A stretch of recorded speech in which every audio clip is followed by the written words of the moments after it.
Uncle జర మంచి colour ఇవ్వు. అది నెత్తిలకు నోట్లకు ముక్కులకు పోయినా ఏం కావద్దు. ఆహా అట్లనా?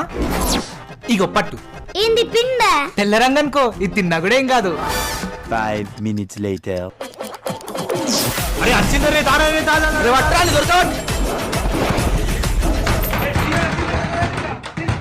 ఏ అక్క చేతన్ లేడా? లేడు. అగో ఇప్పుడే వచ్చిండు కదా. ఎగ్జామ్స్ కదా చదువుకుంటుండు. అరే బయటికి రా. ఒకసారి చెప్తే అనిపిస్తారా? రాడు. అరే వట్టి పిరికొడున్నారా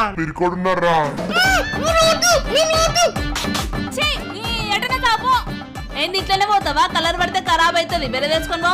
బయట మొత్తం బచ్చగాళ్ళు అలా కలర్ కూడా పెట్టరాదు. Don't worry. A few moments later.